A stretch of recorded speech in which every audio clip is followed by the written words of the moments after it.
Kongreso, nagdahan-dahan sila. Pero ngayon, na hindi lang nagsalita, kundi kumilos na ang Muslim community brothers and sisters sa Metro Manila pa lang.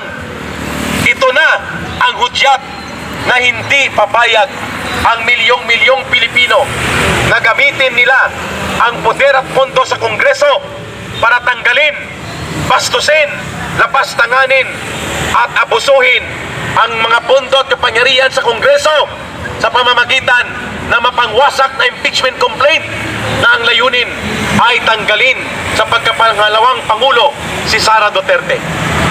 Ang Muslim Alliance to Defend ang sovereignty at ang integrity ng opisina ng Vice Presidente at ang panawagan na dumadagundong sa kalsada kanina, no to impeachment of Sara Duterte, ay isang hudyat na ang mga Muslim brothers and sisters at ang iba pang sektor ng lipunang Pilipino ay hindi tatahimik at hindi papayag na mailulusot ang mapangwasak at hindi makatarungan at napakalubha na mga paglabag sa proseso ng demokrasya at institusyon ng Kongreso ang itong mapangwasak na impeachment complaints laban kay Sara Duterte.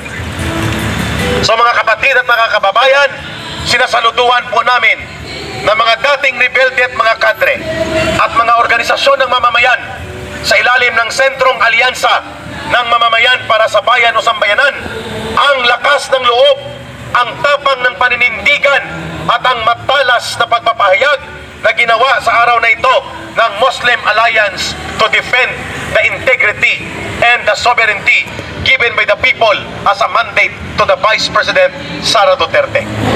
Maraming salamat sa ating mga Muslim brothers and sisters sa inyong matapang at malakas ang loob na uri ng pagpupukaw sa mamamayang Pilipino, at definitely hindi ito ang katapusan na pagkilos natin. Naririnig natin, nag-o-organize na rin ang Muslim Alliance for the Defense of the Integrity and Sovereignty of the People sa kanilang ibinigay na mandato sa Vice Presidente. Naghahanda na sa Cebu City ngayon. Ganon din po sa Cagayan de Oro at iba pang panig ng Metro Manila. At kapag nagsalita ang Muslim brothers and sisters, iisa lang po ang kanilang aksyon.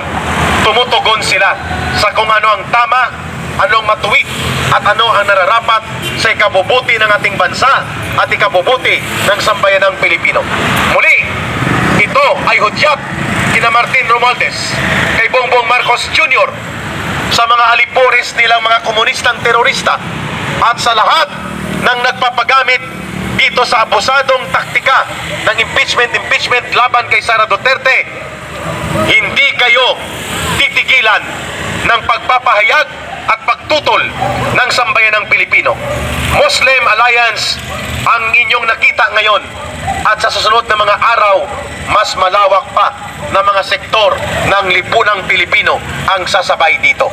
At para yan ay mabigyan pa ng karagdagang mga pagpapahayag, ibibigay ko muna ang punto sa oras na ito kay former Undersecretary Ben Ranque ng Marcos Alice Jan Coalition Movement. Walang hiya ka, bangag na Bongbong Marcos. Hindi ka ba kontento sa pagbubudol mo sa mga Pilipino? Nilinlang mo ngayon ang taong bayan na si Bibi Sara ang nagnakaw. Ngunit sa katotohanan, ikaw ang magnanakaw. Kayong mga Marcos magnanakaw. Tama! Hanggang ninyong mga Marcos magnanakaw. Kaya dapat Marcos Layas. Wala pa sa iyong ama. Yes. Hanggang sa iyong ina. Yun lang ang sinundan ninyo. Magnanakaw Marcos Romualdez Part 1. Ngayon, magnanakaw Marcos Romualdez Part 2. Yes. Tapos, linlangin ninyo ang taong bayan. Pinapalabas ninyo, pinapa-impeach ninyo si Bibi Sara. At tinaga ninyo si Bibi Sara. Nilinlang ninyo siya. Bakit siya ang i-accuse ninyo nga nagnakaw? Kaya inyong impeach.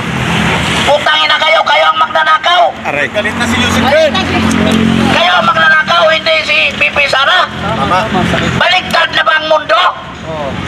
Kayo ang magnanakaw. Tapos si Pipi Sara ang inyong i-impeach.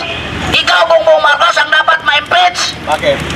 Marami kang kasalanan sa ating batas, sa bansa. Number 1, yung pagkatao mo. Adik ka. Kaya nga nagkaroon ng leadership crisis dyan sa Malacanang. Kaya iba-iba nang nagdesisyon sa pagpatakbo sa gobyerno sa Pilipinas. Dahil wala kang utak, wala kang laman, wala kang alam. Utol-utol, butal-butal na magsalita.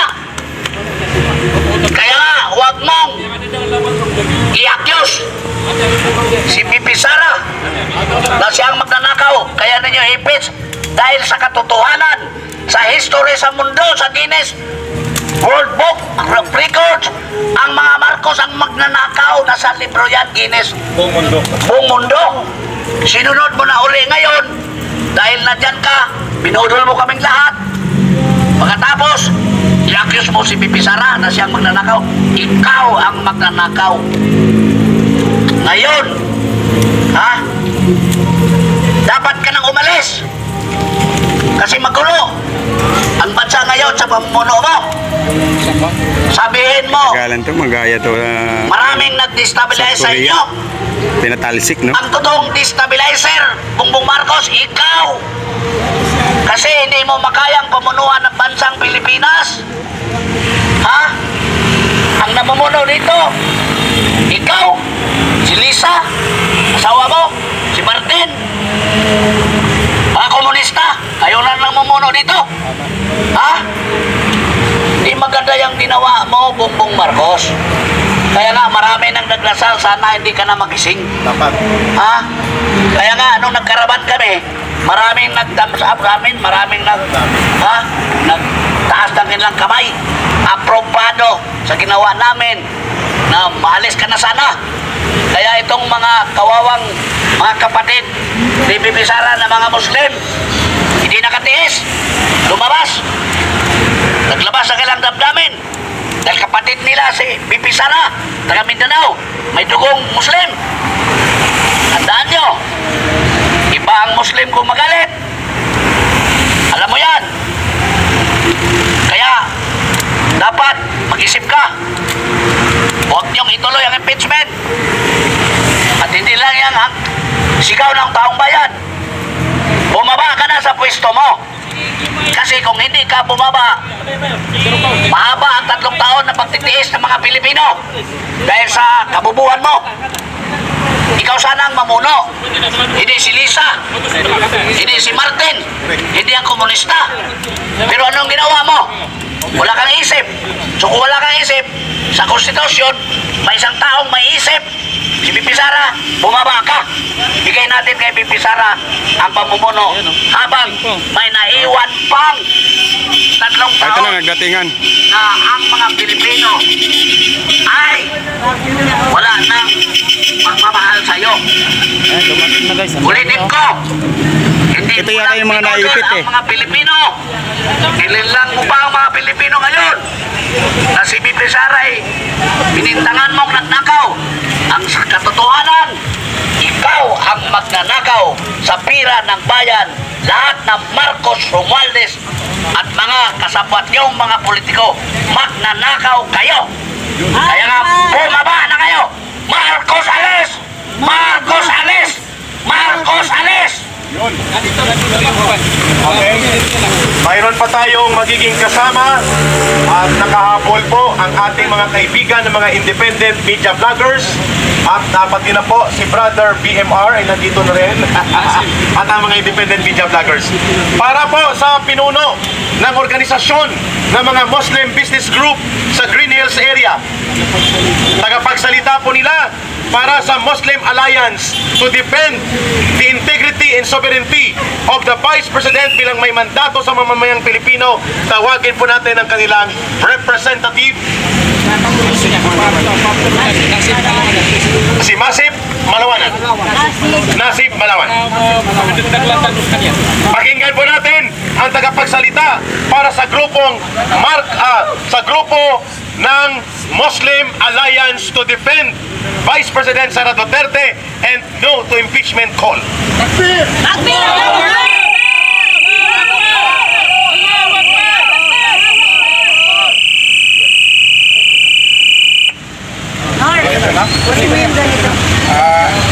Isa lang po ang sinasabi namin. Nandito po kami para protektahan ng batas, protektahan yung naapi, at saka ipakita namin yung suporta namin sa President. Dahil po hindi impeachable yan. Kasi lang yung Wala, hindi naririnig. sinabi ko na po na kami ay nagkaisa, yung Muslim Alliance, sa pamumuno ng former mayor si Akhtar Marmar at saka yung former mayor na chairman sa board si Mayor Moti Mariano, yung vice president ng Internan si Sultan Jerry Magarang, at saka yung external Durao, vice president po yun, sa secretary general yung Yasin Salik. Kami po ay nandito para magkaisa dahil po sa pag-impeach kay Sara Duterte, yung pangalawang Pangulo po ng Pilipinas. Kami po ay hindi namin maatim na nakita na natin sa yung PUA, talagang malinis yung record, pati yung ombudsman. So paano pa tinuloy pa nila, nag-iusap pa yung Pangulo natin para wag nang impeach, para atupagin natin yung ekonomiya natin kung paano lumago. Pero hindi natin yung ilan ng congressman. Ganun pa rin, talagang nag-file sila ng impeachment. Kaya po kami ay nagkaisa, mula noon nagkaisa kami. Ako po ay presidente ng Metro Manila Muslim Traders, yung Muslim ng presidente ng Sumba, at saka yung mga ibang grupo, CPP, at saka yung mga ibang grupo po sa iba't ibang lugar dito sa Metro Manila. Nagkaisa po kami, yung bangsa, nagkaisa po kami para po suportahan ang Vice President hanggang sa dulo po. Alam namin na api siya. Kami po ay hindi porki taga Mindanao siya, suportahan namin kung mali siya. Umasa po kayo na kahit saan po tayo makarating ay hindi po kami magpapaiwan. Hanggang sa dulo ng aming hininga, susuportahan ka namin. At ako po ay nananawagan din sa 32,000 na bumoto kay Bibi Sara, 32 million na bumoto kay Bibi Sara. Sana po magkaisa na tayo. Tulungan niyo po ang ating Bibi Sara. Dahil masyado na pong inaapi ang ating Bibi Sara. Nasaan na po yung 32 million na bumoto kay Sara? Ngayon, kailangan tayo ni Bibi Sara para sa katahimikan ng ating bansa. Magkaisa tayo, tulungan natin si Bibi Sara. No to impeachment ang aming pinagkaisahan, ang aming Muslim Alliance for Bibi Sara. Itong Muslim Alliance po ay ngayon lang binuo sa ginagawa nilang pang-aapi kay Bibi Sara. Maraming salamat po sa inyong lahat. Una sa lahat, Assalamualaikum warahmatullahi wabarakatuh. Ang masasabi ko lang, kami ay mga negosyante. Ayaw namin ang impeachment dahil nagkawata-wata kang mga Pilipino. Si Sara Duterte naman, hindi namin siya iiwan dahil kami po ay mga Muslim. Yung dugo namin ay tumatakbo sa katawan namin na alam namin na kadugo namin siya. No to impeachment ang gusto namin. Kasi kapag may gulo, yung negosyo namin hindi maganda. Yun lang masasabi ko, no to impeachment. Thank you po. Klaro kayo ha, ang impeachment ay panggulo. Ang impeachment ay isang kabastusan sa mandato ng mamamayang Pilipino against the Vice President ito. At ito ay pang-iinsulto sa mamamayang Pilipino. May isa pang magsasalita bago ang open forum, former administrator ng Quiapo Golden Mosque. ng Quiapo Golden Mosque. Tinanggal siya kasi bumibisita doon si Inday. Tinanggal. presidente ng... Okay, sige. Isa rin sa mga respetadong Muslim Traders Group dito sa may Pilipinas at naging General Administrator sa Quiapo Golden Mosque. Ako po ay mananawagan na suportahan natin ang magandang programa ng ating Pangulo President Marcos sa kanyang programang No to Impeachment. Allahu Akbar! Allahu Akbar! Maraming salamat. Malinaw, ang kanyang panawagan is very simple. Vice President ng Muslim Alliance. Ay isa pa, Vice President naman ng Muslim Alliance. Kanina sinabi niya, kung totoo at seryoso ang pahayag ni Presidente Marcos Jr. na hindi niya sinusuportahan at iniendorso ang panggulo at mapangwasak na impeachment laban kay Sara Duterte, panindigan niya ito. Yun ang challenge ngayon ng mamamayang Pilipino sa kanya. At kasama dyan sa panawagan na yan, ang Muslim Alliance ng ating brothers and sisters sa Muslim community. Sa pang tagapagsalita, ang Vice President naman ng grupong Muslim Alliance to defend the Vice President Sara Duterte at ang panawagan nila ng Muslim Alliance no to impeachment. Bismillahirrahmanirrahim. Una sa lahat, ako po ay nagpapasalamat sa atin ng isang Panginoon.